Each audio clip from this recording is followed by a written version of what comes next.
सुबह 10 बजे के करीब मैं नेहा से मिलने उसके घर पहुंची। उसने सुमित की ज़िंदगी से निकलने का फैसला क्यों किया है, मैं यह जानना चाहती थी। मेरे सवाल को सुनकर वह बहुत परेशान हो उठी। कुछ देर खामोश रहने के बाद उसने बोलना शुरू किया। अनु दीदी, उसकी शराब पीने की आदत उसका स्वास्थ्य भी बर्बाद कर रही है और हमारे बीच भी ऐसी खाई पैदा कर दी है जिसे भरने में मेरी कोई दिलचस्पी नहीं है। और वह रुआसी हो उठी। क्या वह बहुत पीने लगा है? चिंतित लहजे में पूछा।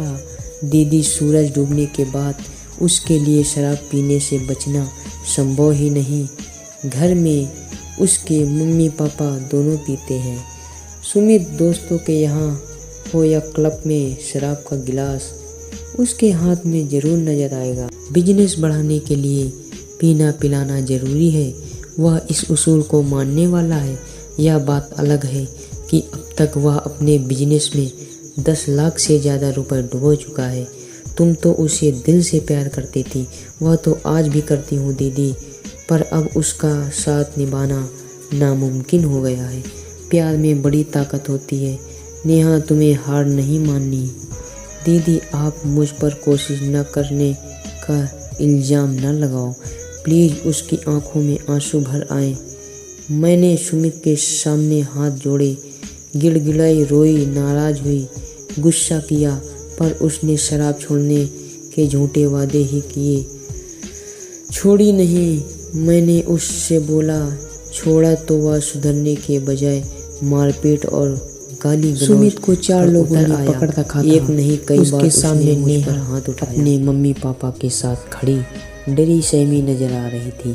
अपनी और नेहा, वह उसके परिवार की इज्जत को ताक पर रख सुमित चिल्ला रहा था। आई लव यू नेहा, तुम मुझसे दूर होने की सोचना भी मत। तुम्हारे बिना मैं जिंदा नहीं रह सकता। उसने अपने को आज़ाद कराने के लिए पूरी ताकत लगाई तो अपना संतुलन खोकर गिर पड़ा। भीड़ में उपस्थित कई लोग मुस्कुराने लगे।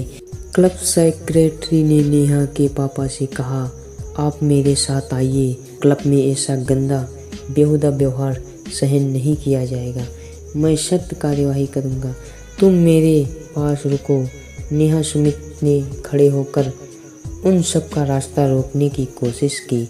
इसे बाहर का रास्ता दिखाओ और जब इसके पिताजी आए, मेरी भी यहाँ रुकने में कोई दिलचस्पी नहीं है। सुमित ने झटका देकर खुद को उनकी पकड़ से आज़ाद किया और डगमगाते कदमों से मुख्य द्वार की तरफ बढ़ा। सुमित रुको, वह मेरी बगल से गुजरा तो मैंने उसका बाजू थामकर उसे रोकने का प्रयास किया। मुझे छोड़ो अनु, उसने तेज झटके से मेरा हाथ हटाया और गुस्से से भरी आवाज़ में बोला, यह मरेगी मेरे हाथों।